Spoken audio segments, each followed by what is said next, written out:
sweet name. You are the hand that leads me onward. You are the voice that calms my fears. Through every season of my journey, you've been faithful through the years. Give me a little more grace today, a little more faith to trust your way. When I am weak, when shadows fall, your loving arms are holding on. A little more hope when skies are gray, a little more light along the way. Lord, every morning I can see you give exactly what I need. A little more grace for me. And springtime blooms and summer sunshine, in autumn leaves and winter snow. Your presence walks beside me gently, wherever life may choose to go. When dreams arrive or plans are changing, when answers seem so far away, you keep my heart from growing weary, and help me find the strength to stay. You are the peace beyond my understanding, a steady rock beneath my feet. And every day your mercy meets me with kindness fresh and sweet. Give me a little more grace today, a little more faith to trust your way. When I am weak, when shadows fall, your loving arms are holding on. A little more hope when skies are gray, a little more light along the way. Lord, every morning I can see you give exactly what I need. A little more grace for me. When the valley feels too lonely, when the mountain seems too high, you gently take my hand and whisper, child, I'm always by your side. Yesterday's grace has brought me here, tomorrow's grace will find its place. But for this moment, for this heartbeat, you give a little more grace. A little more grace today, a little more faith to trust your way. Through every season, near or far, you're still the same, that's who you are. A little more hope when skies are gray, a little more light along the way. Lord, every morning I can see you give exactly what I need. A little more grace for me. So I'll keep walking, keep believing, no matter what tomorrow brings. For every day your hand is holding mine, and every day your mercy sings. A little more grace, a little more grace today.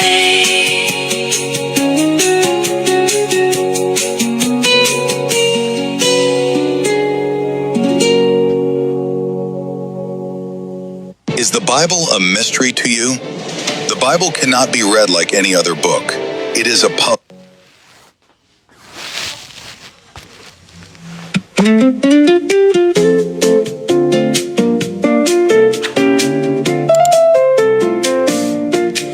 Before the world gets loud again, before the noise pulls me in, I sit here in the quiet light and breathe before I move. I used to wake and reach too fast, already thinking of the next, but now I let let this moment stay and turn my heart to you. In the stillness of this place, I can feel your quiet grace. Not in words I have to say, you are here. Before the world gets loud, I choose to slow it down. Before I lose this space, I stay. Before the world gets loud, I bring my heart right now. And everything I step into begins with you.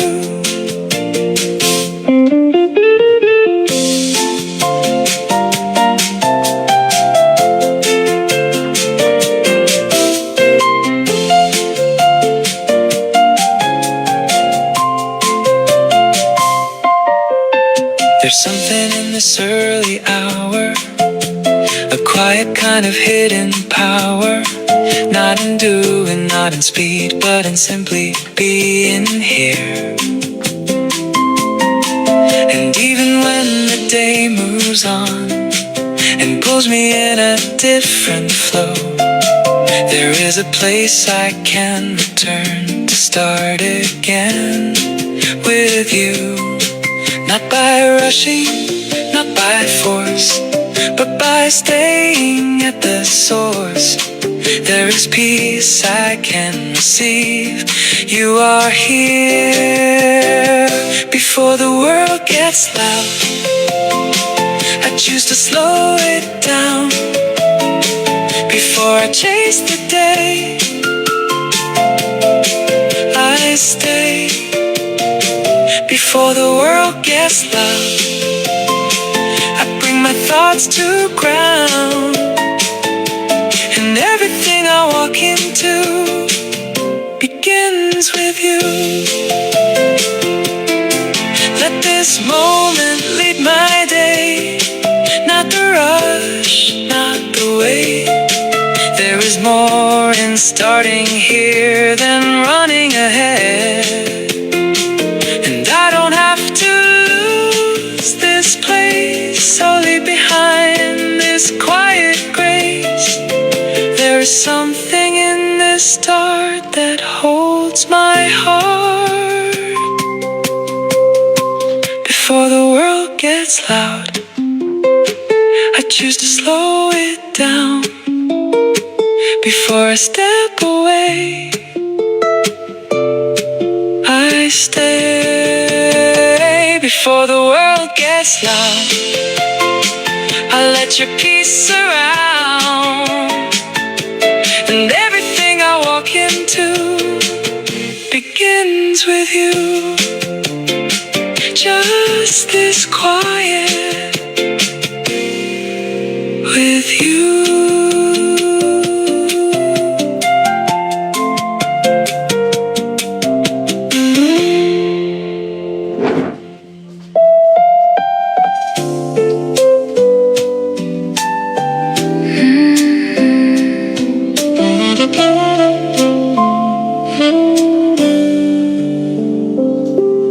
This B7000 glue is super easy to use, dries clear with no white marks, strong hold without leaving visible residue, perfect for phone repair, DIY, and fixing small items, easy to apply with precise control. No messy overflow, it stays slightly flexible after drying, so it won't crack easily, definitely a must-have at home.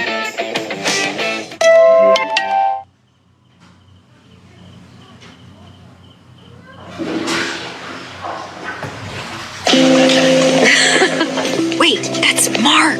That's Mark? You're kidding. I know. Mark, hi. Sarah, I almost didn't recognize you. Yeah. This is John, my fiance. We're getting married in July. congrats. Babe, trainer's waiting. Did you hear they gave the lead to Dave? Yeah, Mark's been there longer though. Have you seen Mark lately? He told me he goes to... I sit here with a cup in hand. The morning slow just as it stands. No need to rush into into the day or think too far ahead.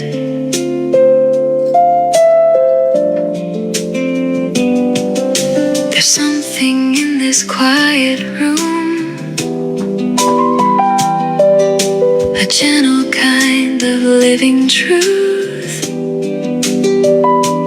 not in the noise I used to make, but here in being still.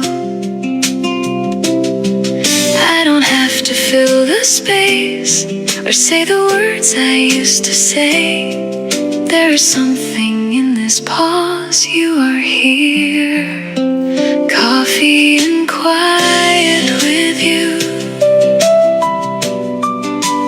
Nothing I have to prove, no need to move ahead. I rest, coffee and quiet with you. Everything feels simple and true. In this moment I can see you are here with me.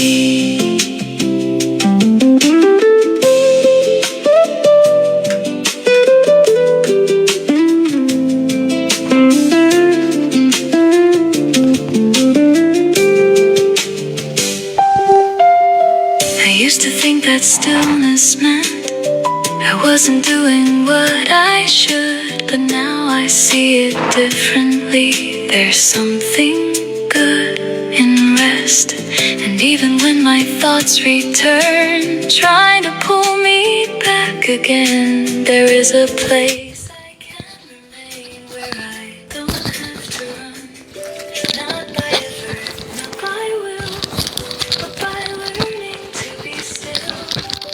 There's something deep and real. You are here. Praise God. Hallelujah. Isang magandang gabi po sa ating lahat, mga minamahal mga kapatid. And once again, today is Tuesday. Ito po ang ating JCLG, Tuesday Online Bible Study. At ito ay inyong likod, si Pastor June Cortez from San Pablo City, Laguna. So mga kapatid, stop na po tayo. No?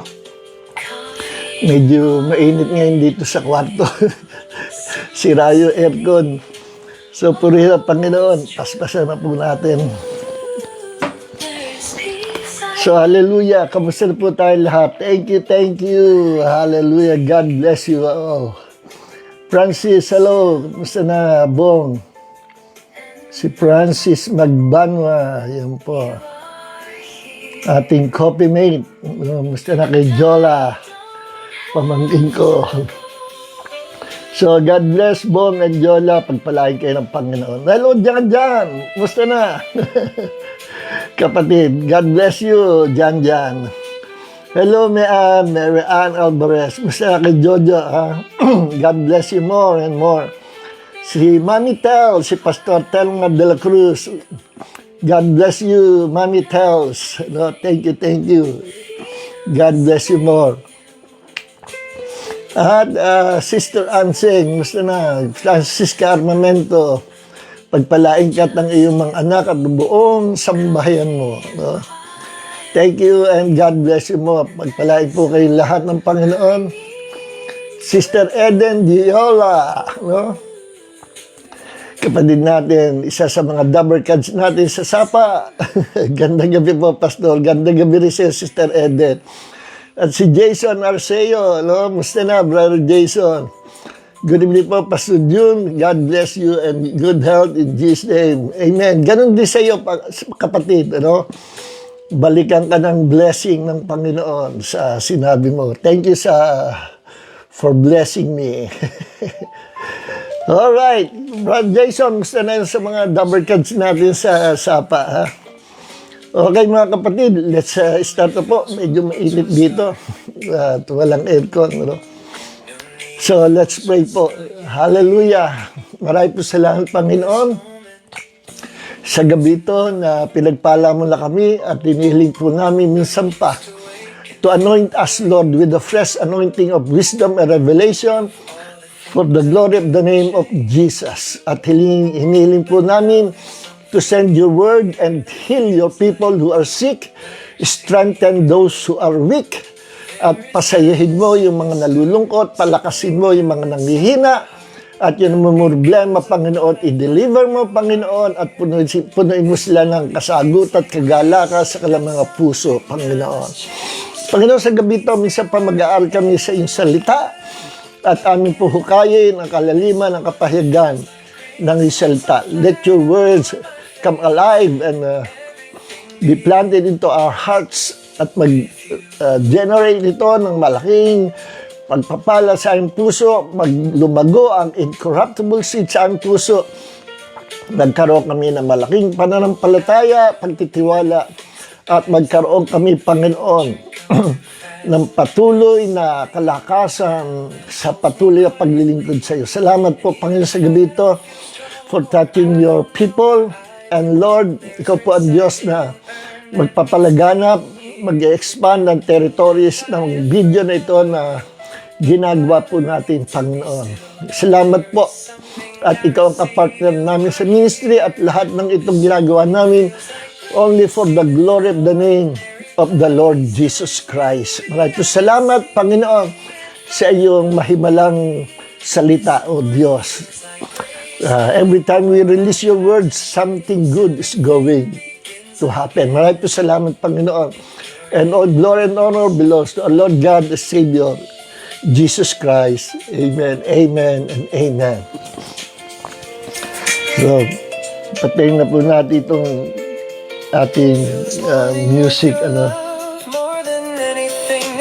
Salamat sa mga bagong awit natin. Ito po ay, may tanong nyo ito yung Coffee with Jesus. Merong jazz, modern bossa jazz, na ginawang Christian song.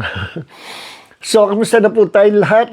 Praise the Lord. At ayan, nandito yung aking bayaw, si Brother Lando.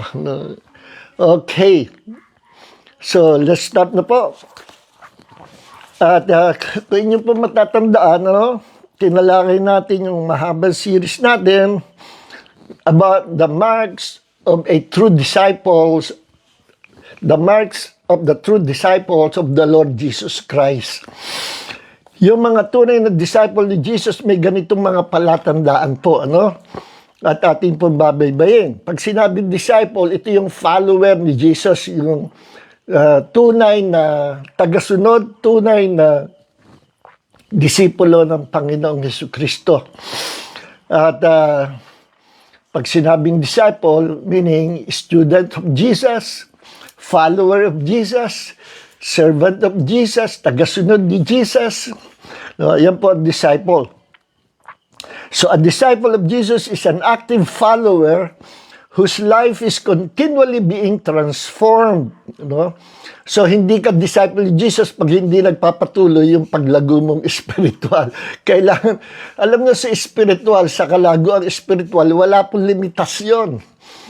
According to Ephesians chapter 4, until we attain the fullness of the stature of Christ, ang pangarap sa atin may abutin natin ang kalaguan ng spiritual na kalaguan ng Panginoong Jesus to siya ay nandito pa sa lupa. Siya yung pattern natin. Ang tanong, sino naman makakaabot sa spiritual growth, spiritual na kalaguan ng Panginoong Jesus? Pag naabot mo yun, perfect ka na. So habang nasa mundo tayong ito at meron tayong katawan lupa na nabubulok, nasisira, I believe no man is perfect. Walang makaka-perfect talaga ang buhay. Nagkakasala pa rin tayo, pero ang maganda niyan, lumalapit lagi tayo sa pamimihingi ng biyaya at kapatawaran every time we fall into temptation. Maganda yung laging nagre-repent sa maliit o malaking kasalanan. So ngayon, ang kahit tayo, hindi tayo sakdal, hindi tayo perfect, nagkakamali pa rin. But in the eyes of God, through the precious blood of Jesus, and through the righteousness of Jesus, alam niyo yung katuwiran Jesus? Parang balabal yan. It's a robe. It's like a robe of righteousness na ibinalabal sa atin. At yung righteousness niya, pag sinabi righteousness is, if you have the righteousness of God, you can stand in the presence of God without any sense of guilt, sin, or inferiority. No? Ibig sabihin, pag ikaw itinawag na righteousness of God, nakakatayo ka anytime, anywhere, any place sa presensya ng Diyos na hindi ka nahihiya, hindi ka nagigilty sa kasalanan, no? Dahil tumalikod ka na sa kasalanan, hindi ka inferior, hindi ka nahihiya sa Diyos, kundi lumalapit ka, tumatayo ka as sons of God or children of God. No? At pag tumayo ka, because you have the righteousness of Christ covering us, alam niyo yung katuwiran niya, katuwiran ni Jesus eh. That's His perfection. His righteousness is perfect. Ibinalabal, ibinigay sa atin. So, ang tingin sa atin ng mga ama, through the robe of Christ's righteousness, we are also perfect in the eyes of God through the righteousness of Jesus. And then His blood is covering and cleansing us every day as we walk with Him according to His will, no? As we walk with Him and follow His will, His commandments, we will continue to become the righteousness of God in Christ Jesus. No? So sa kalagayan natin, mahina tayo, nagkakamali pa, nagkakasala. But through the righteousness of Jesus, we can still stand in the presence of God. As long na ayaw mo ng kasalanan, nagre-repent ka sa kasalanan, nananatili ang katuwiran ni Jesus at nananatili ang paglinis sa iyo ng dugo ng Panginoong Jesucristo. Iba naman po yung tao na Kristiyano, sinasadya niyang kasalanan. Tapos ikakatwiran na, anyways, ako naman ay saved. And once I'm saved, I'm always saved forever. Yan ang akala mo. That doctrine, once saved, always saved, hindi yan galing sa Diyos. Hindi po yan biblical. Wala niyan. Hindi yan pinangaral ng mga, ni Jesus, hindi yan pinangaral ng mga apostles, hindi yan pinangaral ng mga modern church leaders natin nung unang panahon, even panahon pa ng Reformation, wala, hindi pinangaral. Nauso lang yan, panahon din ng Reformation. Ano? Hindi na ako magpapakalawak dyan. May mga nagpauso niyang kung tawagin perseverance of the saints na once ikaw di pinanganak sa kaharian ng Diyos, hindi na matatanggal. Hindi ka na matatanggal sa kaharian ng Diyos kasi tinatakang ka ng Holy Spirit. No, tanong mo, saan naman sa Bible sinabi na yes, totoo, we have the seal of the Holy Spirit, tinatakan tayo ng Spirit. Pero sa sinabi sa Bible na kapag ikaw may tatak ng Holy Spirit, hindi ka na mawawala sa kaligtasan. No? Hindi ka na mawawala. Ang kaligtasan ayaw alisin ng Diyos sa atin. Tayo ang umaalis sa kaligtasan, ang tao.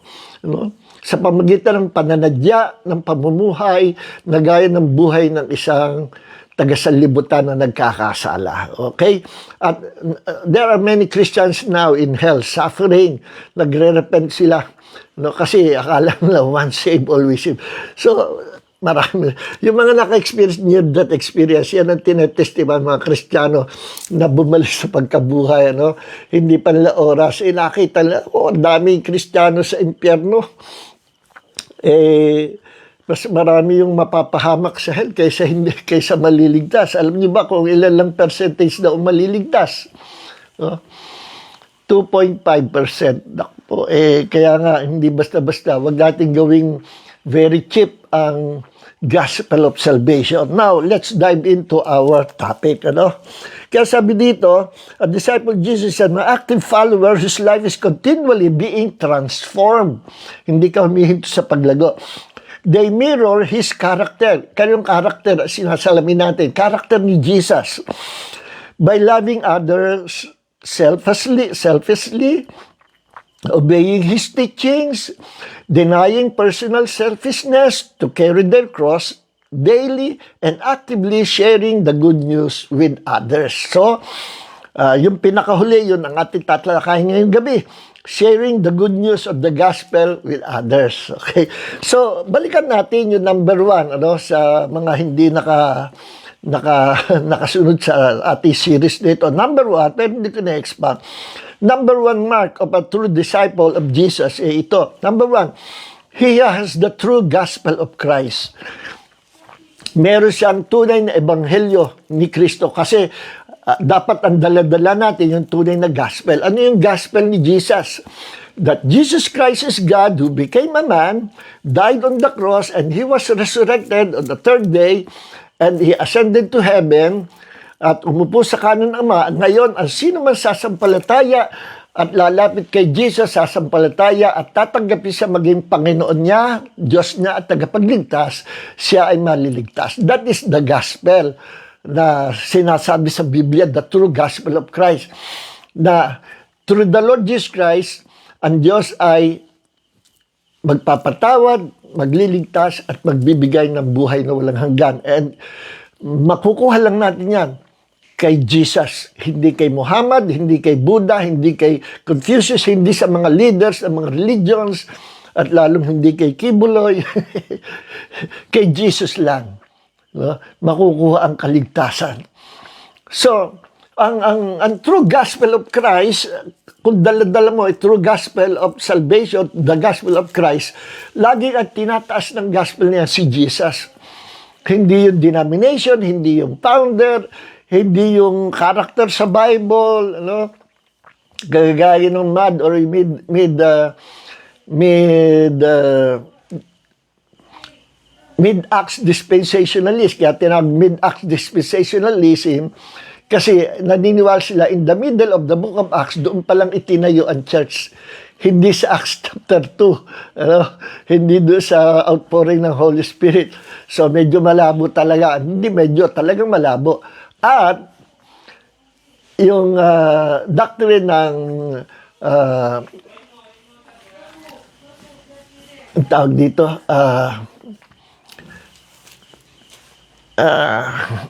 itong itong mid-Acts dispensationalism, ang doctrine nila, lahat ng books of the Bible for the Jews, except yung book or epistles or writings ni Paul na siyang applicable lang sa ating mga Gentiles. And the rest of the books, para daw sa mga Jew yan. Naku po, saan naman kaya nila nakuha yan? Ano?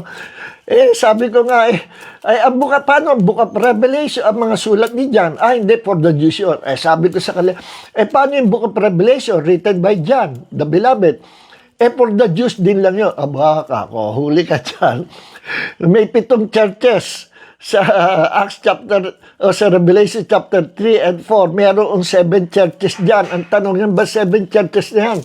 Churches yan ng mga Jews. Abay, puro mga Gentiles yan. No? Mga Gentiles yan. At sapagkat sila mga Gentile, mga Gentile Christians, no? Ilan sa kanila, out of those 7 churches, 5 ang nirebuke ni Jesus at pinagre-repent. So, kaya sabi ko, dyan ba sa 7 churches yan? Yan ba churches ng mga Jew? Hindi. Mga Gentiles. Hindi sa makaimik. Sa makatwid, sulat yan sa mga Gentiles. Sasabihin mo na yung pati Book of Revelation is only for the Jew. Hindi naman sinulat yan para sa mga Jew, kundi sa lahat at especially sa mga Gentiles. Sabi ko sa kanya, yung ba sinabi ni Jesus na a new commandment I give to you, that you will love one another as I have loved you. By this shall all people will know that you are my disciples if you will love one another. Sinabi yan sa Gospel of John. Ngayon, yung ba applicable sa ating mga Gentiles? Hindi raw. For the Jews lang daw yun. Naku po, hihilahin ka niya sa impyerno yung doctrine na yun. So, for the Jews yun. Sabi ko, loving one another for the Jews lang, hindi tayo kasali. Malabo yan. Sabi ko, kapatid, bumalik ka na sa dating doctrine, nasa tama ka na, umalis ka pa. Hindi na, sila raw ang tama. Naku po, yung iba nga ay matigas ang ulo, mas sinusundan nila, pinaniniwalaan nila yung sinabi ng tao kaysa sinabi ng salita ng Diyos. Kaya wag silang magre-reklamo pag napunta sila sa impyerno, no? Alright. Hello, Sister Hilda Panday Daso. God bless you more, kapatid. So, number 1 is, you must have the true gospel of Christ, no? Para naman si Miles Monroe naman, bago mamatay, ang gospel daw ay the kingdom, hindi raw si Jesus, ano? Hindi rin daw yung death and resurrection ni Jesus. Nako po, isa pa naman to, ako, galing-galing to, naging favorite teacher ko to, tapos ngayon, nasayang yung pagsunod ko dito nung araw, hinahangaan ko teacher, biglang naging cult yung tour, cult yun eh. Sabi mo, Jesus Christ is not the gospel, and that's a cult. That is a demonic doctrine. Eh sabi ko, sana bago siya mamatay sa airplane crash, sana nakapag-repent siya, nakakaawa rin kasi he was deceived by the devil. Imagine, ang gospel daw ay kingdom of God. Paano naging good news ang kingdom kung wala si Jesus? Buti pa sinabi niya, the gospel is Jesus Christ and the kingdom. Pwede pa yun. Ibig sabihin, the good news is Jesus Christ at may bonus. Because of Jesus, may kingdom tayo. Pwede pa yun. Pero sabihin mo, Jesus Christ is not the gospel. Ay, naku po eh. So, ngayon, maging yung mga matagal naman ng palatayan, nadadaya, hello, Brother Roldan Esconde, God bless you mo. Ang dami ngayon mga kakultuhan pumapasok sa body of Christ, maging sa mga tunay ng mga churches, nagdisipasok iba-ibang gospel. So, isa sa mga number one mark of a true disciples of Jesus Christ is he has the true gospel of Christ. Number two, lumalakad siya sa pag-ibig ng Diyos. Meron siyang unconditional love. At yung love na yan, the highest kind of love, kung tawagin agape love. The God kind of love. Hindi ko na po i-expound, Ang hindi lumalakad sa pag-ibig, hindi siya talaga alagad ng Panginoon. Kaya sabi nga ni Jesus, sa John chapter 13, verse 34, hanggang 35, I'm giving you a new commandment that you love one another just as I have loved you, that you also love one another. By this, all people will know that you are my disciples if you have loved one another. Kita nyo, mark of a true disciple is walking in the love of God. Kapag hindi ka mapagpatawag, kapag ikaw ay may bitterness, may hatred, palaaway ka, tas ikaw ay mainggitin, hindi ka lumalakad sa pag-ibig, nagtatampo ka dahil hindi ka na-promote, o kaya nagtatampo ka, sila lang may blessing, ikaw wala, hindi yan paglaan sa pag-ibig. Pag ikaw lumalakad sa pag-ibig ng Diyos, lagi ka kapatid, kontento sa buhay, may pera o wala, masaya ka. May promotion o wala, masaya ka pa rin. Mapansin ka o hindi, masaya ka pa rin. Nahihirapan ka o hindi, masaya ka pa rin. May problema o wala, masaya ka pa rin. Healthy ka o may karamdaman, masaya ka pa rin. Why? Because you're a true disciple of the Lord Jesus Christ. Bakit ka true disciple? Ano nagpapasaya sa'yo? Yung pag-ibig ng Diyos na nananahan sa puso mo. And because you have that love, nagkakaroon na epekto sa iyo yun. The love of God that fills your heart, Romans chapter 5, verse 5, magmamanifest sa buhay mo. Hindi yung trying hard, sige na nga, patatawarin ko na itong nakakainis na itong ngaling-ngaling ko, sapakin pero pinatatawad na kita alang-alas. Hindi ganyan yung forgiveness. Ang lumalakad sa pag-ibig ng Diyos, meron genuine love of God dwelling in his heart, napakadali magpatawad. Hindi mo papansinin yan. Hindi mo papansinin yun. Wala kang pusong mamon. Wala kang sinisisi. Hindi ka nagkukumbay. Why? Kasi ang focus mo nasa pagmamahal mo, pag-ibig mo sa Panginoon. That's the mark of a true disciples. Laging in love sa Panginoon. Pag nawala yung pagka-in love mo sa Panginoon, hindi ka na makakalakad sa God's love o sa paglakad sa pag-ibig sa ibang tao.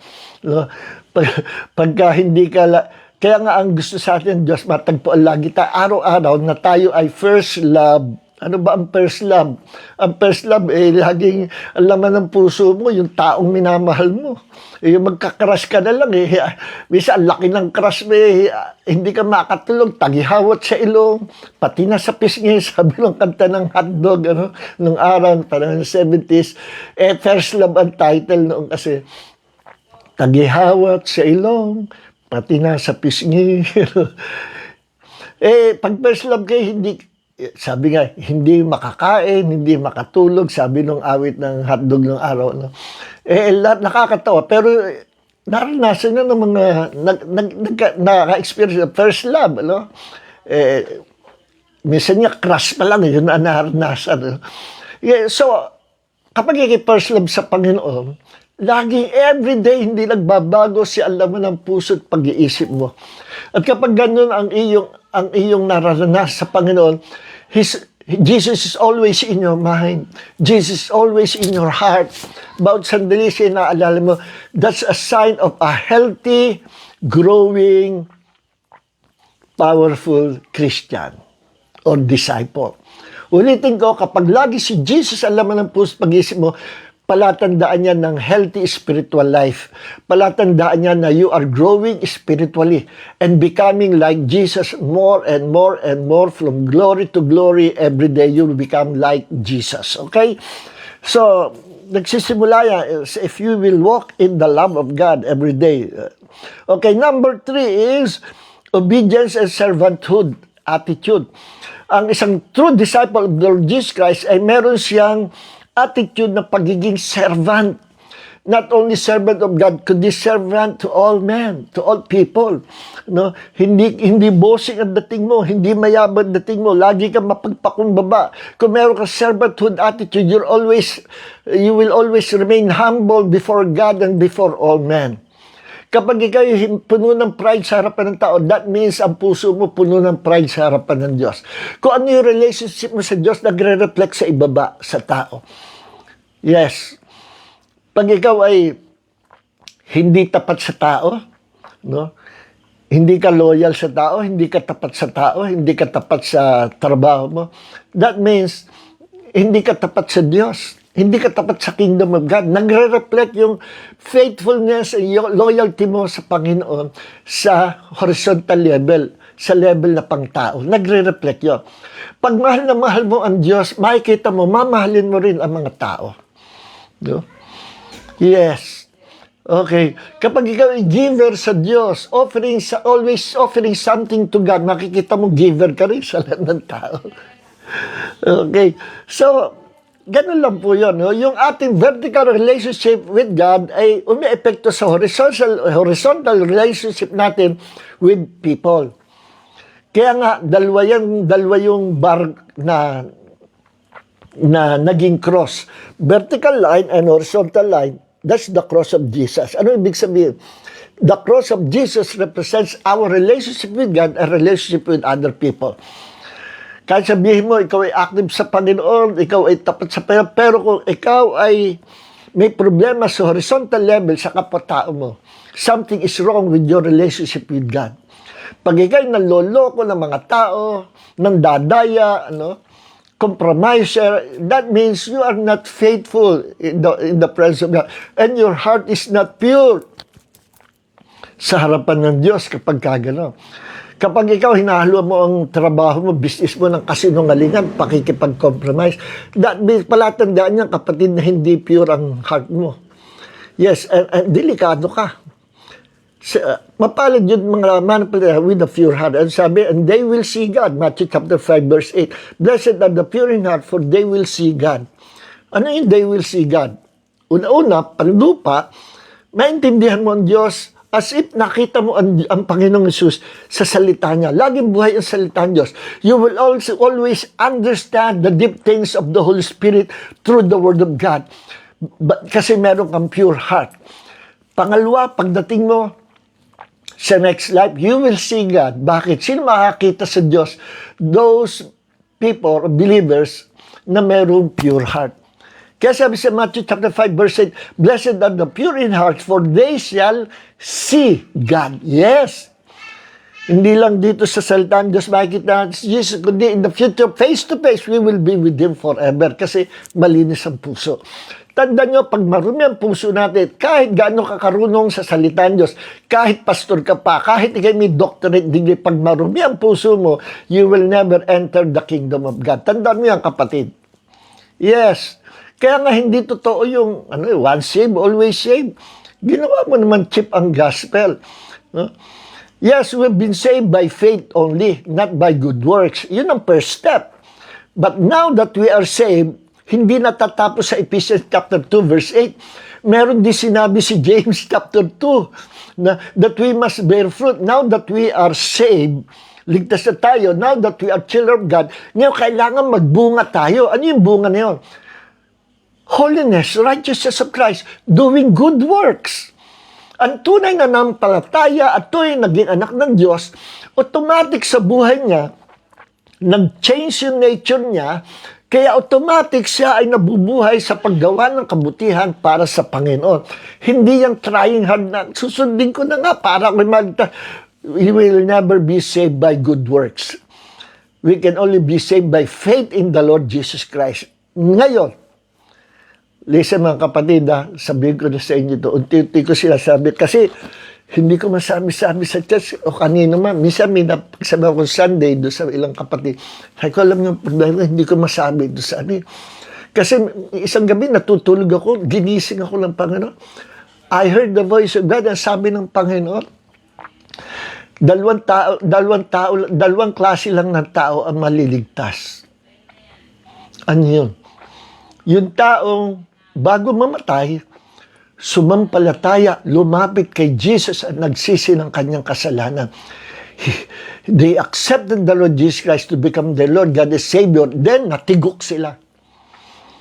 Maybe, wala silang reward sa next life o sa langit, pero at least saved sila. Yung kriminal sa tabi ni Jesus, bago siya lagutan hininga, lumapit sa kay Jesus at tinanggap ni Jesus. That very moment, pinangakuan siya ni Jesus ng buhay na walang hanggan. Nakapasok sa kaharian ng Diyos. Sabi ng Panginoon, yun ang isa. Ang pangalawang maliligtas, yung mga maiinit lang sa Panginoon. Sabi ko, nakoy nagasin, oh my Lord, my God, naawa ako sa mga nanlamig, nag-backslide, akala nila save pa rin sila. Kaya pala sinabi ni Jesus, Revelation chapter 3, verse 16, you are neither hot nor cold. I will spew you out of my mouth. Yung Revelation chapter 3, verse 16, patungkol daw po yan sa lukewarm Christian na isusuka ng Diyos. Ibig sabihin, rejected by God. Kaya at the end of the book of Revelation, sinabi doon sa last chapter, ang masama, magpakasama na. Ang matuwid, magpakatuwid na. Kasi hindi pwede yung malahit na, yung gigitna ka. Hindi pwede yun. Tatlong klase ang tao sa mundo. Unbelievers. Pangalawa, Christian na spiritual. Yung pangatlo, carnal na Kristiyano. Ang unbelievers hindi maliligtas. Ang carnal Christian hindi rin maliligtas. Only that spiritual Christian ang maliligtas. Ang nasa gitna kasi, di meron tayo, spiritual, no, Christian, believer. Pangalawa, carnal, then unbelievers. Unbelievers, ikapera niya.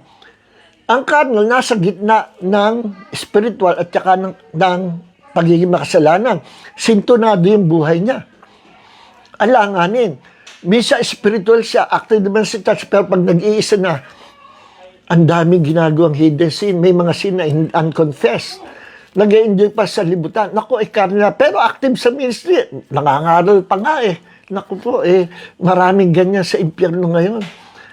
May mga pastors that are now nasa hell. So, ingat mga kapatid. Ano pinag-iingat tayo ni Paul nang gumagawa ng mga pita ng laman, mga gawain sa laman, according to Paul sa Galatians chapter 5 verse 19 and 19 hanggang 21, ang gumagawa ng mga itong gawain sa laman, pangalawang beses ko nang pinalala ito sa inyo, sabi ni Paul sa mga manampalataya, sa mga kapatiran sa Galacia. Ang gumagawa ng mga ganitong pamumuhay ay hindi makakapasok o hindi magmamana ng kaharian ng Diyos. God is warning His people. Nasaan doon yung once saved, always saved? Okay, nananawagan tayo sa mga kapatid Baptist. Huwag mo open. Okay, real talk lang. So, next is, ano ba? Obedience, servanthood, no? The number 4, self-denial, sacrifice. Hindi na ikaw ang nabubuhay, kundi si Kristo na ang nabubuhay sa iyo. Hindi ka na self-centered, wala na yung self-centeredness. Wala na rin yung selfishness. Wala na rin yung self-righteousness. Si Jesus na nabubuhay sa iyo. Pinakamagay sa iyo si Jesus. Hindi ang sarili mo. Hindi na ikaw Panginoon, buhay mo si Jesus na. At makikita yan ng ibang tao sa iyo kung ikaw ay patay na sa luma mong pagkatao o buhay na buhay pa. Makikita yan. Self-denial or dead to his old self. No? Okay, number 5 is continuous transforming. Continuous transformation.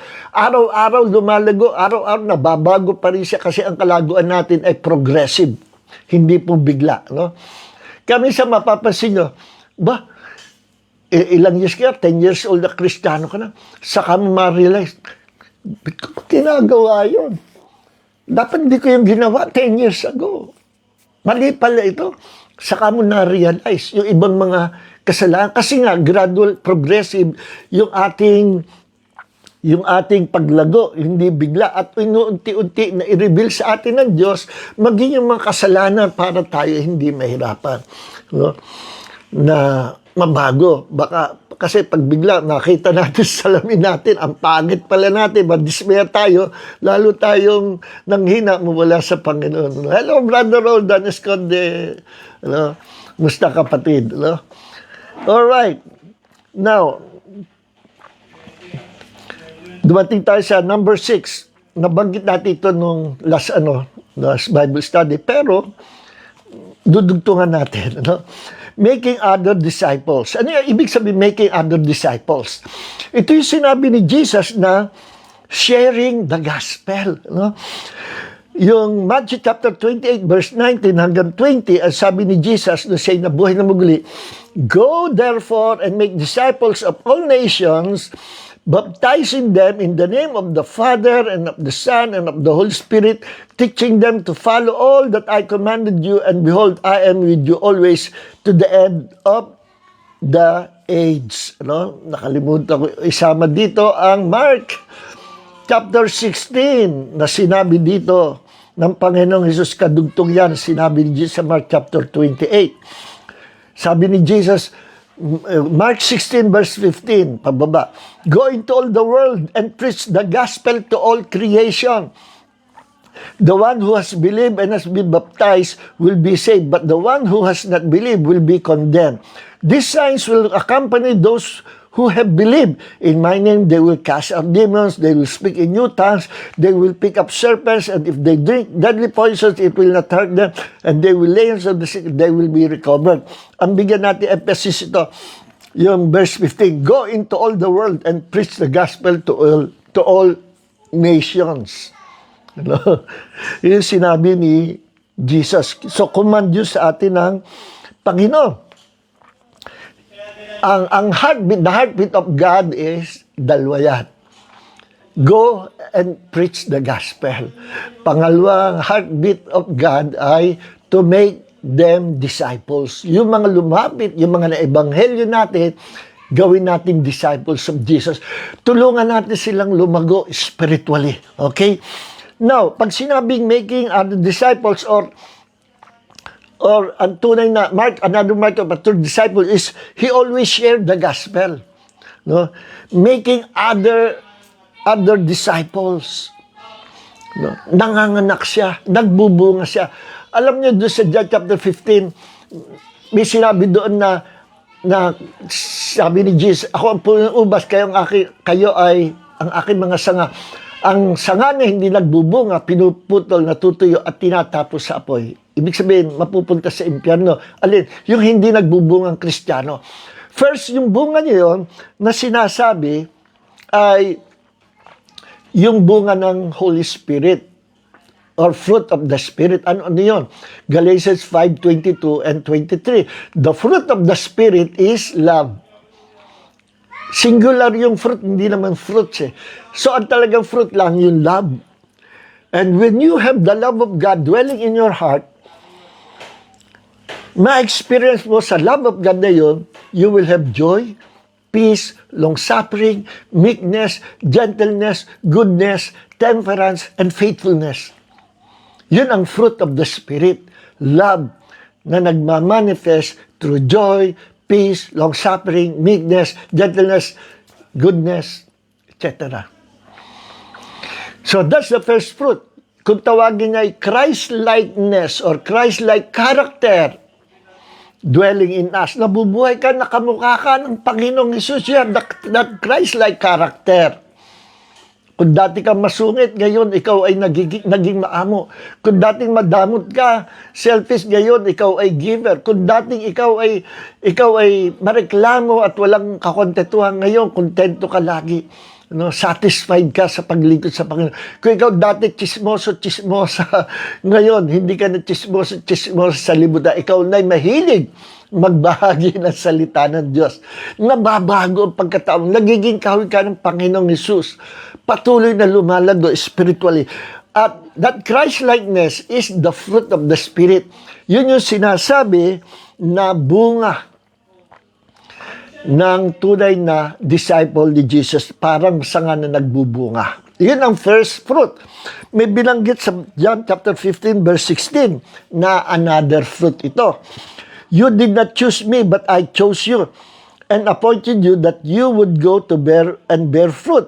Tandaan nyo, kanina nangungusap ang Panginoon para sa lahat. This time, kinakausap niya yung kanyang mga disciples, mga alagad niya, yung kanyang mga apostles. Hindi niyo ako pinili, pero pinili ko kayo. Refer to his disciples. Pero bagamat ito ay kinakausap ng kanyang mga apostles at that time, ito ay kasama tayo sa sinabi ni Jesus na na tayo ay magbunga. Anong klaseng bunga ito? First, yung bunga ay yung Christ-likeness. Ngayon, yung pangalawang bungang ito yung pagpaparami mo sa sarili mo. Nagduduplicate ka. Para kang sineserox. Dumadami ka. Making disciples. Yun yung sinasabi dito. I did not choose you, you did not choose me, but I chose you and appointed you that you would go and bear fruit. Alam nyo, ang Diyos, kung sinabi niyang hindi niyo ako pinili, ako ang pumili sa inyo. Sa salvation, hindi namimili ang Diyos.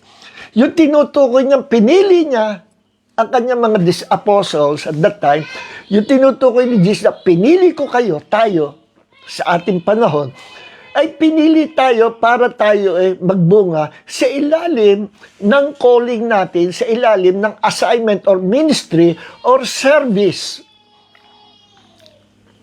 or purpose na ibinigay ng Diyos sa buhay natin. Kung ikay tinawag, napili ng Diyos to become a pastor, ang Diyos ang pumili niya. Kung ikay natawag, pinili ng Diyos, ikay mag-evangelist, magiging evangelist ka. Maging mabuting evangelist ka. Kung pastor, maging mabuting pastor. Kung apostle, maging mabuting apostle. Kung prophet, maging mabuting prophet. Ang Diyos ang pumipili ng kanyang tinatawag ayon sa calling ng paglalagyan sa taong yon.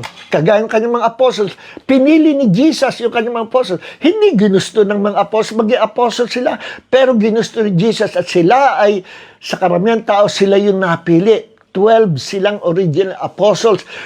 Pinili ng Diyos, to appointed them for a divine purpose. Naghudas pa yung isa.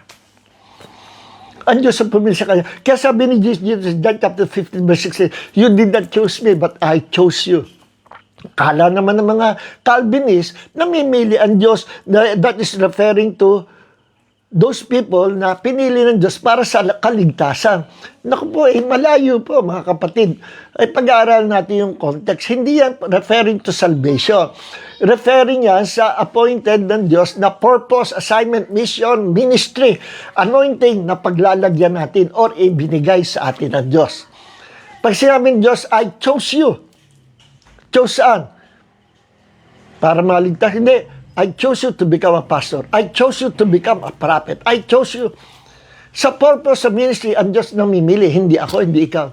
Hindi ko ginusto maging pastor. Mahihain ako. Hindi mo ako mapagsasalita. Si Moses, hindi nga niya gustong maging leader na hindi nga niya gustong gamitin siya maging leader na deliverer ng Hebrew people from the hands of Egyptian. Ayaw nga niya eh. Sabi niya, dungo ako, hindi ako marunong magsalita. Pero dahil napilit siya, na-adjust na rin siya at nagamit din siya ng Panginoon. Sumunod kasi siya sa Panginoon. Ang Panginoon pumili sa kanya for a divine purpose. Hindi si Moses. Ayaw nga ni Moses. Ako ayoko maging pastor. Pero ng time na yon, na nilagyan na ako ng Diyos ng calling and anointing, na bago ang heart ko. Yung heart ko, na-conform sa heart of the Lord Jesus Christ. Yung ayaw ko maging pastor, biglang nag-iba. Gusto ko lang maging pastor. But the problem was, hindi ako marunong magsalita. Hindi ako marunong mangaral. Hindi ako marunong gumawa ng sermon. Pero alam mo po ba, ang ability, knowledge, hindi problema. Basta sumunod ka sa Panginoon, ang Diyos ang pumili, ang Diyos naglagay sa iyo sa ministry yan, siya ang pumili, hindi ikaw, ang Diyos ang magbibigay sa iyo ng karunungan. Kaya ginawa sa akin, Panginoon. Kaya pati nga ako hanggang ngayon, namamanga, paano ako nakakapagsalita ng ganito? Hindi naman ako marunong makipag-communicate. Kaya nga ang kahinaan ko. Pero hanggang ngayon, ginagamit ako ng Panginoon. For more than 40 years, hindi tayo humihinto ng pangangaral ng salita ng Diyos. Kasi ito na ang buhay ko. Dito ko natamo ang tunay na kaligayahan ang paglilingkod sa Panginoon. Okay. So ngayon, tingnan natin ang bilis sa oras. Paano ba yung sharing or making other disciples or sharing the gospel? Pag sinabing sharing the gospel,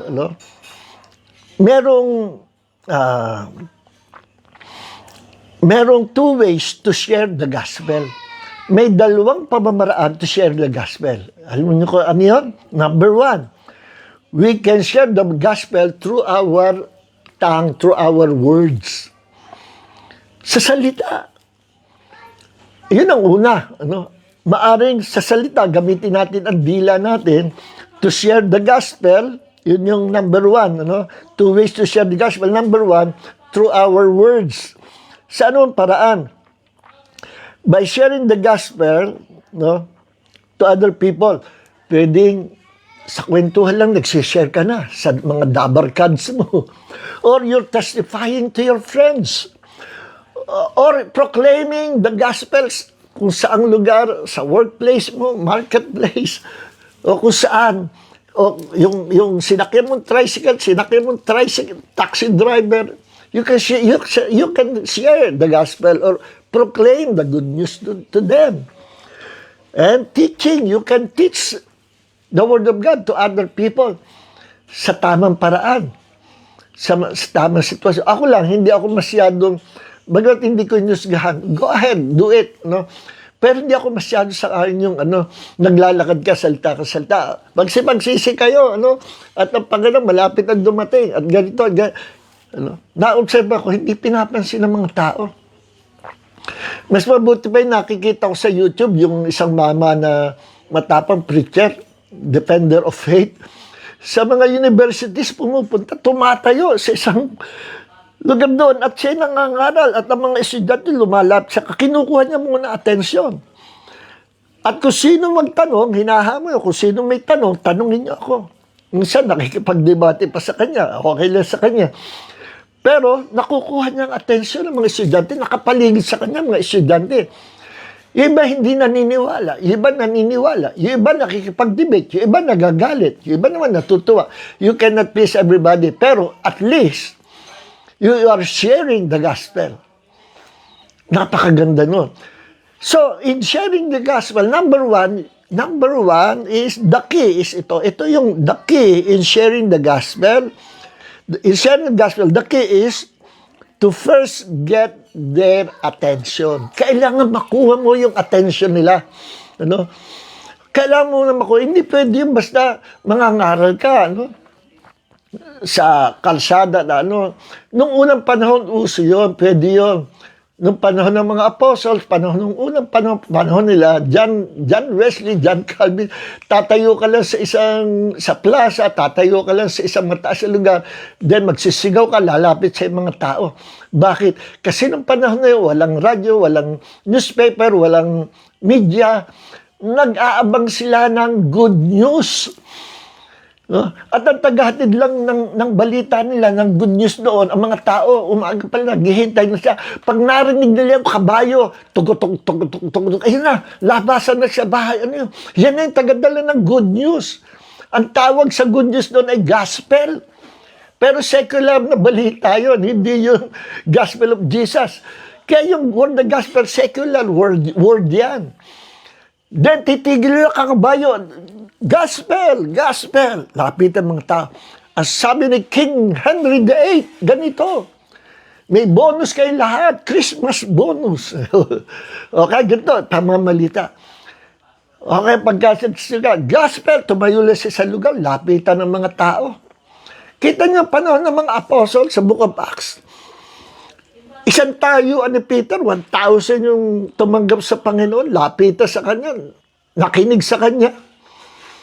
Ganun nung araw, very effective yung gano'n. Pero ngayon, I think hindi naman gano'n. Iba na yung sitwasyon ngayon, hindi ka papansinin. Yes. Hindi ka papansinin. Kaya, ang key ngayon ay first to get their attention. Kukunin mo muna yung attention nila. No? Sa mga jeep, sa bus, okay lang yung nangangarap. Pero first, you must get their attention. Hindi naman ako sang-ayon doon sa naakit sa jeep. Ang purpose pangal, manghihingi. For the love of Christ, manghihingi. Tapos saka mangangal. Ano ang impression nila? Ang impression nila, pag Christian ka, namamalimos ka. Ano impression nila? Nangangarap ka ng gospel dahil ginagawa mo negosyo, nanghihingi ka ng pera. Huwag mong pagsasamahin yung panghihingi ng pera doon sa pangangaral salita ng Diyos. Ngayon, kahit ngayon, booking na yung ganyan, parang yung manipulation, kahit sa mga malaking mega churches, manipulation. Yung balita ko na may church, na mega church, may anointed yung pastor, pero ang style niya, may manipulation ginagawa siya.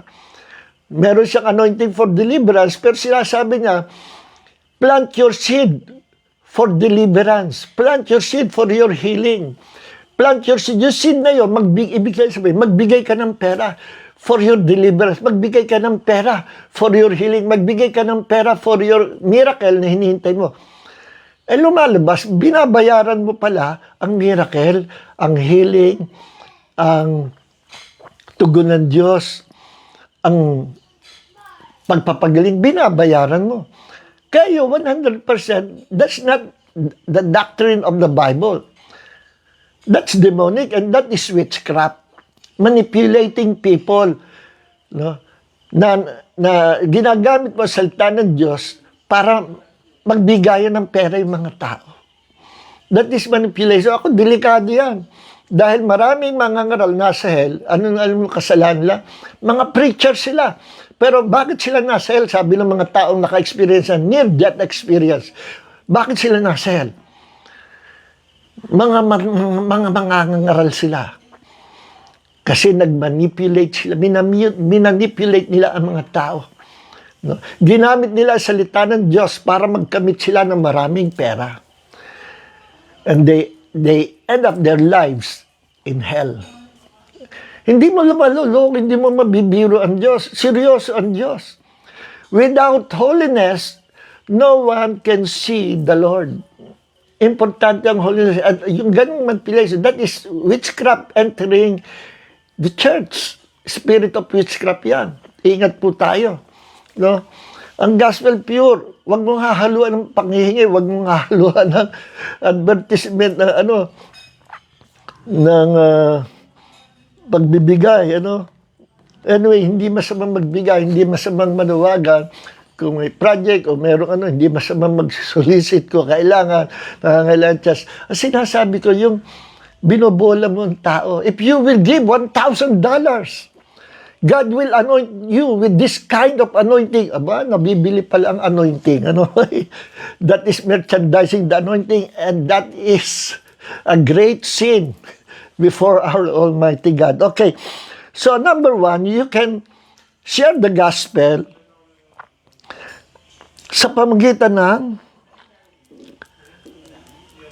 iba-ibang paraan. Pwedeng sa pamamagitan ng testimony.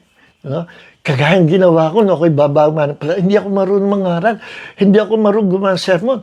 Hindi ako marunong mag-preach o mag-teach. Pero, ang alam ko lang, binago ng Diyos ang buhay ko, and I want to share my life to the whole world ko. Anong ginawa ng Diyos sa akin? Excited ako. Kasi sobrang excited ko, may mga office mate ako na-offend. Bakit? Wala nga ako masyado alam sa salita ng Diyos, kagaya nung ka-office mate ko. Yung dating radio, radio program si Helen Bella. Ka-office mate ko yan, ka-roommate ko yan. Ka-office mate ko. Magkasama kami sa isang departamento na siya yung voicing namin sa GMA 7. Ako naman sa art section, I was a senior graphic artist noong time na yun. By profession, graphic, fine arts graduate po tayo. Then, excited ako. Sabi ko, Helen, na-discover ko sa Bible. Bawal pala sa Diyos ang idols. Naku, nagtampo sa akin. Ay, huwag mo sasabihin yan, Nestor. Ilang araw hindi bumati sa akin. Dalawa sila, naka-office mate ko. Parang nainis sa akin, sinabi ko yung idol. Kaya, nabigla sila. Akala nila, ina-attack ko yung idolatry na tinuro ng ating pinanggalingan church. Di alam niyo, bandang huli, yung kapag dati si Helen Bella, bago siya namatay, nakakilala siya sa Panginoon, napuspos ang Holy Spirit, aywan ko, nasharean yata ni Connie Reyes. No? Then, naging guest namin sa Bible study, lumaki yung Bible study namin sa studio, nagtatago akong ganyan, siya ang gines namin, sabi ko, guest natin si Helen Bella. Nagtago ako kasi ayoko mapahiya, nag-ano kami na, nagkatampuhan nun, dahil sabi ko nga, idols. May kita niya pala ako. Nasa madilim akong gano'n. Yung pala tinitingnan yung sabi niya, nagtetestify. Alam mo, saka ko lang nalaman. Nestor, tama pala yung sinabi mo sa akin. No? Lahat ng sinabi mo, tama. Ay, kita pala ako. At pamula noon, ako kinasal, kinuha kong ninang namin sa kasal. At nasa langit, see you in heaven. Nasa langit na siya. So, nabigla eh. Minsan, kakulangan ng kaalaman natin, ano? Na hindi natin alam kung paano mag-share. Pero at least, i-share ko. At dahil sa pag-share ko ng testimony ko, may mga nahikayat ako sa L7 at naka-form ka ng Bible study, cell group, Bible study, lumalaki, hindi naman ako marunong mangaral. Nag-i-invite ako ng pastor sa Manila Bethel Temple na ngayon ay Cathedral of Praise na ang pastor yung kaibigan ko, si Dr. David Samuel, na nung siya bumaba sa Pilipinas, ang first teaching ministry niya ay ginawa niya sa aming Bible study sa GMA Channel 7. Hindi niya makalimutan niya. First ministry, hindi pa siya pastor ng Cathedral of Praise. Later on, pinalitan niya si Pastor Dan Marocco. At nawala na, namatay si Pastor Dan Marocco. Siya na naging senior pastor sa COP. So, pinagpala siya ng Panginoon. So, kita nyo, invite nyo ako invite. Then, sa cell group namin sa Child 7, nag-pray kami sa may sakit, may leukemia, cancer sa blood. Gumaling! You know? Babago pa ako pala, may demon possess. Tinitingnan mga doktor sa kapwa ko mahal ko, nagkakaroon malaking cross sa katawa, mga suga. Tinawag ako ng mga kapatid, brother, akit ka dito sa kwarto. Merong inaalihan yata ito, hindi malaman ng mga doktor sa kapwa ko, mahal ko, kung anong sakit. Sabi, baka allergic lang. Pati ka, mukhang demonized eh. Tinignan ko, nako, nung kinash out ko demonyo, nag-manifest yung demonyo. At pinalaya ng Panginoon. Ang dami nangyari. Ang dahil nangyari ba, bago pa ako manong. So, by sharing our testimony, may mga nahikayat ako. Yung isa ngayon, pastor na sa Spain. So, hindi nasasayang yung ating pagsishare. You can share the gospel through testimony, ano pa. You can share the gospel sa ibang paraan. Be creative, no? Sa social media, pwede nyong i-share. Mag-post kayo, mag-post, ano? Pwede kayong magsalita sa TikTok o kaya sa Facebook. Gawin nating platform ito. No? Huwag natin hayaang ang diablo lang gumagamit platform ito. Pinagagamit sa atin ng Diyos. Dominate natin. At gawin natin platform ng gospel ang Facebook at saka TikTok at saka Instagram. Okay. Gagaya ngayon. Ginawa natin platform. You can teach the word of God through this platform. Kagaya ginagawa ko ngayon. No? So, meron din sharing the gospel through sports program. Ano? Alam mo, meron akong kaibigan, Facebook friend. Medyo may edad na siya. Bishop siya. Buhay karatista siya. Yung bloke ng yelo, winahawasak niya. Isang ganun, basag. 2 baseball bat, binabali niya sa lulod ng paa niya. Powerful. No? Lumaki yung church niya sa pagtuturo niya ng karate. Kaya nakita niya na sa Facebook, no, nag-post ako minsan ng form ng karate. Sabi, Brad, minesig ako, karatista ka pala, ba't hindi mo gawing pang-evangelize ang karate mo? Ganyan ang ginawa ko noon. Kaya lumaki yung church ko. Ang laki na yung church niya. Sabi ko, pag-iisipan ko nga yan, gusto ko nga yan. Ginagawa niya, pinupunta niya yung mga kabataan, mga tao, libre ang pag-aaral ng martial art dito, di hali kayo. At pag pinag-aaral niya, una, pinapamemorize niya yung Psalm 23. The Lord is my shepherd, and I shall not want. Then, bow. Then, practice sa karate. Marami na siya mga black belters, mga karatistang Kristiyanong tunay na born again. Na-evangelize niya through that program. Free karate lesson. So, napaka-creative, ano. So, be creative. Ano ba? Ano pang pwedeng paraan natin gawin? Sa marketplace, sa workplace. Okay, tayo youth center. Libre lahat ng games dito. Okay. Ano pa? Chess, ano. Then, meron taga-share ng gospel. Alright. So, we can share... we can proclaim and teach the gospel or the word of God sa mga schools, marketplace, social media, no? During coffee time, inviting mo yung mga kaibigan mo, coffee tayo, Brad. Then, habang nagkakape, share the gospel. Yung kaibigan ko, yung unang-unang instructor ko sa karate, nung bata pa ako, si Brother Popoy. Nung ako bago pumunta Amerika, nagpaalam ako. Teacher ko sa karate. For good na ito, siguro. Papaalam na ako sa'yo. Punta ako Amerika, 5 months ako sa Amerika. Pero bumalik ako. Ayoko. Dito ako talaga tinawag na Panginoon. Pagbalik ko, Kristiyano siya, born again na siya. Pero nag-uusap kami, pinipilit ko, dahil maikli lang ang time na pag-uusap namin, pinipilit ko, isingit ang salita ng Diyos, ayaw ng palsinin. At hanggang sinabi ko na, nag-testify, binago ng Diyos, binago ng Diyos ang buhay ko. Ganito, nagbasa ako ng Bible. Ilan ba talang anak mo? Binabago niyo usapan. Pero alam niyo, huwag kang madidistract. Ako nung sabi, hindi ko maisingit. Sige, bahala. Sige, alis na ako. See you. Baka hindi na tayo magkita. 5 months, bumalik ako. Nagkita kami. Oh, Diyos. Born again na ako. Kaya lang, inahanap kita. Wala kayo. Doon ako napapunta sa church ni Pastor Joe Marti. Ay, kaibigan ko yun. Okay lang yun. See, akala ko baliwala sa kanya. Hindi nawawala ng saysay ang bawat salita natin. Kahit testimonial, very powerful. So everyday isipin natin, sino kayo mahikayat ko? Kailangan everyday may nasisharean tayo ng gospel. Through social media, personal, or yung ka-coffee mate nyo, o yung kaibigan nyo. Everyday, we must have a purpose to share the gospel everyday. So that's number 1, sharing the word of God, the gospel, through words. And number 2, through your life.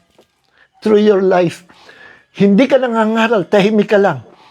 Pero yung buhay mo, nakikita, nagmamanifest ang buhay ni Kristo sa iyo. Sa anong paraan?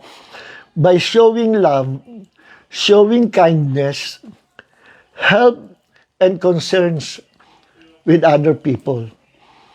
Ipakita mo, demonstrate mo the love of Christ. No? Baka naman sa workplace mo, palaaway ka, no? At naninira ka pa. Naku po, wala, hindi mahikayat ang mga tao. Ganyan ba ang Kristiyano? No? So, through your life, kahit hindi ka magsalita, your life, that Christ-like attitude will preach to them. Sila ay lalapit. Kagaya ng ginawa ko noon. Hindi ko mahikayat mga kabarkada ko, pero nakita nila, hindi na ako uminom ng alak. Ayoko na sumama sa mga pagmamarijuana, pagdadrugs. Pero kasama pa rin nila ako. Nakita nila changes sa buhay ko. Nakita nila, dala-dala ko ng Bible. Nakita nila, umaaten na ako sa church. Ay, hindi ako pwede. Aten ako sa church, may worship na. Bandang huli sila lumapit. Sabi sa akin, Jun, napansin namin, laki ng pagbabago. Saan ka ba church umaaten? Dyan lang, babago tayo ng church namin. Sa grahe lang ng SS. Yung lumang building, pinagamit sa amin. Gusto namin sumama, pwede ba? Of course, sige. Siguro, 6 yung umaten ng service. Na-attract sila sa buhay ni Kristo na pinamumuhay ko noon. Hindi ko sila mahikayat sa salita, pero yung buhay ni Kristo nasa akin, humihikayat sa kanila. Yes, kaya nga, kung ikaw ay nasa Panginoon, lalo alam nilang born again ka, binabasa nila yung buhay mo. And you must become a living epistle. A living epistle of Christ. Nababasahin nila ang salita ng Diyos sa pamumuhay mo. At pag nakita nila, kalarawan ka ni Kristo, nandoon, ikaw mapagpatawad, mapagpakumbaba, mapagbigay, full of kindness, meron kang help and concerns with other people, no, love, no. Pag nakita nila yan, sila mismo mahihikayat sa Panginoon kahit hindi ka pa nagsasalita. Yes. So, yung kung tawagin nga ay lifestyle evangelism. A lifestyle evangelism is an approach to sharing the Christian faith through daily behavior, kindness, and personal integrity rather than formal preaching or aggressive proselyting or proselytizing, instead of handing out tracts or speaking at crusades. Believers aim to let their positive actions spark curiously and conversations about God. Nahikayat mo sila not only through words, kundi kahit tahimik ka sa pamumuhay mo, sa magandang buhay mo, you have that Christ-like character, sila mismo ang nahihikayat lumapit sa iyo at lalapit sila sa Panginoon. Sino ba ang Diyos mo? Ba't ang bait-bait mo? Kahit anong gawin sa iyo, hindi ka marunong gumanti, hindi. Ikaw na ang mukhang inapit, pero ikaw pa rin ang mapagpatawad. Anong klaseng buhay tao meron ka? Ano ba ginagawa mo? Dito, umaate na, pwede ba sumama sa iyo? Kita nyo, may hikayat sila. That is lifestyle evangelism. Okay? Meron ko napanood na true story niya na ang title sa video na ako nasa Amerika, yung Caught. C-A-U-G-H-T, Caught. Yun ang title ng pelikula. Na itong taong ito napunta doon sa isang lugar, umaatin siya ng, I think, conference. Then meron siyang isang tao na gusto mahikayat sa Panginoon. No? Pero hindi nga mahikayat sa salita ng Diyos. Kaya ang ginawa niya, pinakitaan niya ng kabutihan. Hanggang sa itong taong ito ay kinidap ng mga masamang tao. Pinuntahan niya, pinagtanggol niya, pinasok na yung hideout ng masamang tao, pinagtanggol, iniligtas yung tao. Ginawa niya ng kabutihan. Everyday, ayaw siyang pansinin, ini-snub siya, pero pinapakitaan niya ng kabutihan. Yung taong yun. At nung niligtas niya, yung taong yun, binugbog kasi yung kanyang sapatos, sinuban niya at pinasuot niya doon. Umuwi siya na wala siyang sapatos. Nakayapak siya. So, nung siya'y paalis na, pinuntahan siya nung taong yon na hindi sa pinapansin. Nakita ang pag-ibig ni Kristo sa kanyang buhay at nahikayat sa Panginoon. Umuwi na siya sa kanilang probinsya. Yun ang istorya. So, yun yung lifestyle evangelism. So, kaya nga sabi dito ng Panginoon, John 13, verse 34-35, I'm giving you a new commandment that you love one another just as I have loved you, that you also love one another. By this, all people will know that you are my disciples if you have love for one another. Kita nyo, babasahin ng mga tao ang buhay natin. Pero pag masama ugali mo at hindi biblical ugali mo, ang mababasa nila, hindi ang gospel. Hindi si Kristo sa buhay mo ang mababasa nila. Yung luma mong pagkatao. So magkaroon tayo ng lifestyle evangelism at lumakad tayo with Christ-like character. So yan yung dalawang pamaraan that we can share the Word of God through our words or through our lifestyle evangelism. Let us pray, mga kapatid. Heavenly Father, maraming salamat sa gabi ito sa pagtuturo mo sa amin salita ng Diyos, sapagkat ito po ang isa pinakahuli na mark of a true disciple na palatandaan sa tunay na disciple ay yung making other disciples, always sharing the Word of God to others. Maraming po salamat, Panginoon. Sa gabi ito, pagpalain mo ang mga kapatid na kasama namin sa Bible study. Pagpalain mo na ibahagi namin ito sa iba pang lugar, sa OFW, at sa iba pang lugar. Palawakin mo ang territory na maabot ng Bible study ito through this video. And let us share this video, Lord, to other people, to other believers, and even to unbelievers.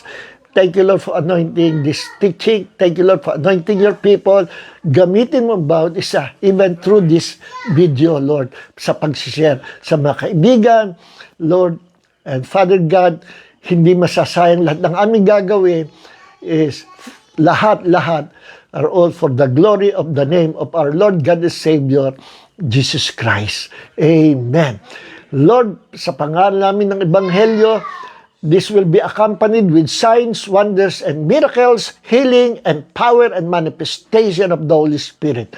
Maraming po salamat, Panginoon. And may the grace of Jesus and the love of the Father and the fellowship of the Holy Spirit be with you all. In Jesus' name, God bless everyone. Sa Friday po ulit, amen. Shalom.